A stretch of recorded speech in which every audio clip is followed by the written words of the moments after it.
সাধারণের মতো আর 5টা গায়ে হলুদের অনুষ্ঠান নয়, এই গায়ে হলুদে রয়েছে আলাদা চমক। চারিদিকে সাজ রব, মন্ত্রী, এমপি, রাজনীতিবিদ, সাংবাদিকরা হাজির হলুদ আয়োজনে। হবেই না বা কেন, মন্ত্রীর গায়ে হলুদ বলে কথা।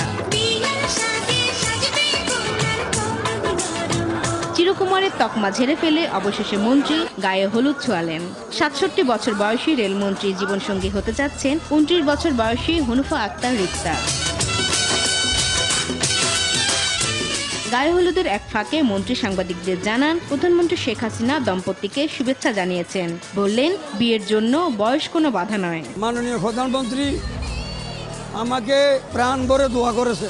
আমাদের দুই পরিবার এবং আমি এবং রিক্তা যেহেতু পরস্পরকে মেনে নিয়েছি, অতএব এখানে বয়সের কোনো কথা আর আসতে পারে না।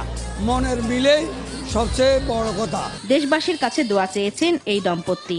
আপনার দোয়া করবেন আমরা যাতে ভবিষ্যৎ জীবনে সুখী হতে পারি। আমি আপনাদেরকে বলবো, আপনারা সকলে আমাদের জন্য দোয়া করবেন।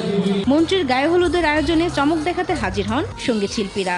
তারা আগত অতিথিদের মাতিয়ে রাখেন গানে গানে। আগামী 31 অক্টোবর বিয়ে এবং 14 নভেম্বর জাতীয় সংসদ ভবনের LED হলে হবে বিবাহোত্তর সংবর্ধনা।